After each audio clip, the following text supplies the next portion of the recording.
আমি একটু নেতাজির লগে দেখা করুম, বাড়িতে আসেনি। নেতা এখন কারো লগে দেখা করার সময় নাই, কিয়া কইতে হইব আর এখন।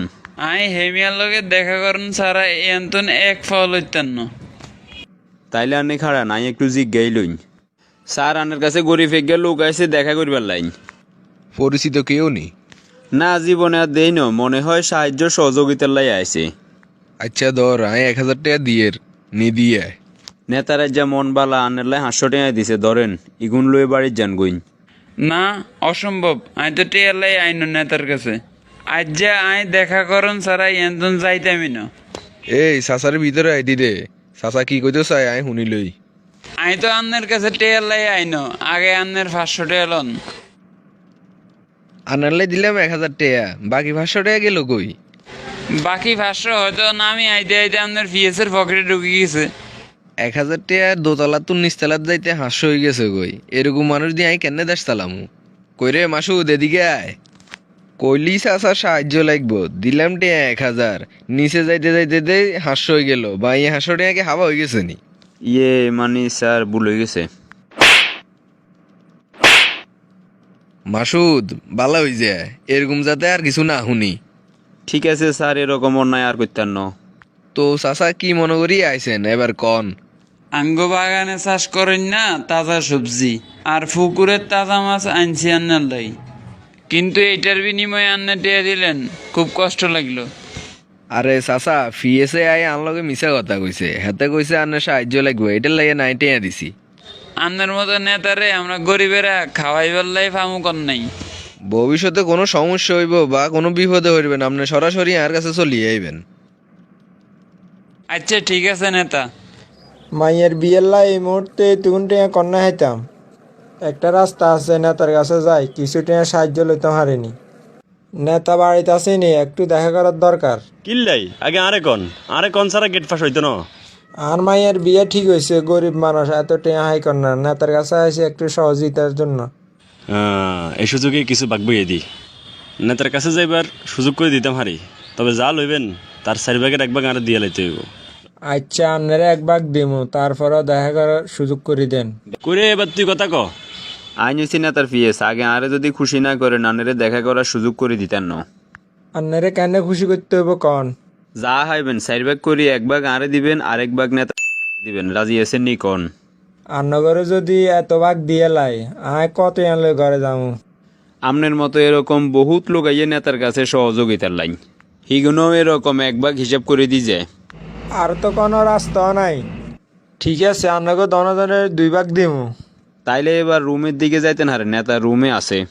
আসসালামু আলাইকুম স্যার। ওয়ালাইকুম আসসালাম, কি মনে করি আইছেন চাচা? কেন যে কইতাম এই কথা, বাবাজি আর মাইয়ের বিয়ে ঠিক হয়েছে, হাতে টেও নাই, ফাইলে কিছু সহযোগিতা করো। তো আন্নে এই কথা কইতে কে শরম হারেন কিনলেই? আপাতত আয় 1 লাখ টাকা দিয়ে ইগুন দিয়ে আপনি বিয়ের কাম সারেন, পরবর্তীতে যদি লাগে আবার আর জানাইয়েন, সমস্যা নাই। না, আর মাইয়ের বিয়ে লাই এত টেয়া লাগতো না। আনের পক্ষে তো মাত্র 60 টাকা দিলে হইব, আর লাগতো না। কি কন, এই যুগে 60 টাকা দিয়ে আন্নে কেন বিয়ে সারাইবেন? এই 60 টাকার হিসে আসল রহস্য কি আন্না আর খুলি কন? আনের কাছে আইসি সাহায্য লাই, আনের বাড়ির দ্বারা অনেক হয়েছে, হাতের 4 ভাগের 1 ভাগ দিয়ে লেবেল লাই।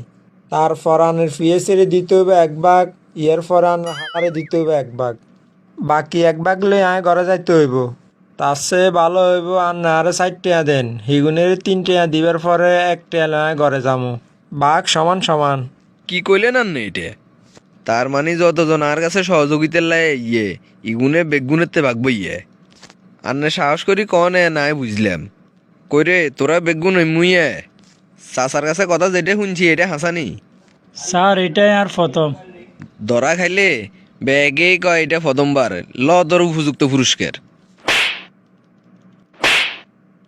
কইরে বাকি দনুকা সামনে আয়। কিরে মাসুদ, তুই কি আর ভালো হইতি না? এগেন করি কটে কামাইছস, ব্যাংক ব্যালেন্স কত করছস সাই কসাই? না স্যার, আর ব্যাংকে কোনো টিয়াই নেই, এবারের মতো মাফ করে দেন আরে। দুলাভাই 1 ভাগের কইলে কইছি আর এটা বুঝি শাস্তি আরও দিবেননি। তোগো যখন যা লাগছে আর কইছস আয় দিছি, তারপরও তোরা কিল্লাই আর মান সম্মান লই টানাটানি করো হরি।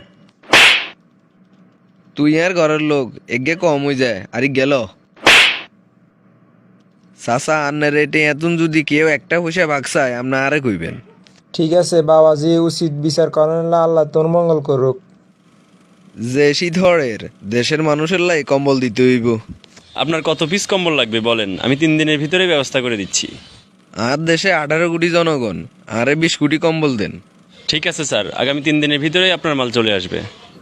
এ মাসুদ, দেশের 18 কোটি জনগণের লাই আমি 20 কোটি কম্বল আনিয়ের ব্যাগের হাতে হাতে যেন কম্বল পৌঁছাই যায়। ঠিক আছে স্যার, আপনি চিন্তা করিয়েন না, সারা দেশের প্রত্যেকের হাতে কম্বল পৌঁছাই দিমু।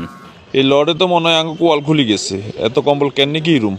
এ হাতে গোনা কয়েকখান বিলি করুম বাইনিয়াগাই নাঙ্গো হেডে, যার কারণ সুযোগ তো বারবার আইয়ে না, মাঝে মাঝে হামু এটা কামে লাগাইতে হইব।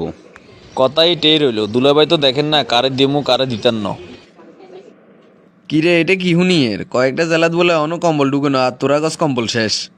তোরা তো দেয়ের গরিবের কম্বল লইও টাল বাহানা শুরু করে দিলি। স্যার আমরা কিতাম সারা দেশে ব্যাগের হাতে দিতাম গেছি 4 দিন আরো 4 কোটি কম্বল শর্ট। 18 কোটি মানুষের লাই 20 কোটি কম্বল আনাইলাম আর তোরা গছ কম্বল শেষ। কি রে আই নিজেরটাও দেখাইলাম না। 18 কোটি জনগণের ভিতরে আইও কি একজন ন? আহা, কেউ হাইলেও স্বর্ণের খনি, কেউ হাইলেও হীরের খনি, আর আই হাইলাম বুঝি চোরের খনি। স্যার ভুল হয়ে গেছে, এবারের মতো ক্ষমা করে দেন। না তোগুরা আর সময় দন যাইতো না, তোগুরা আমি মেলা সুযোগ দিছি। এইভাবে চলতে থাকলে তোরা কয়দিন হরে আরও লুট করিয়ে লেবি। বন্ধুরা, এই গল্পটি আমরা বাস্তব কিছু প্রেক্ষাপটের সাথে মিলিয়ে তৈরি করার চেষ্টা করেছি। কেমন লেগেছে অবশ্যই কমেন্ট করে বলবেন, আর যদি ভিডিওটি ভালো লাগে অবশ্যই একটি শেয়ার দিবেন।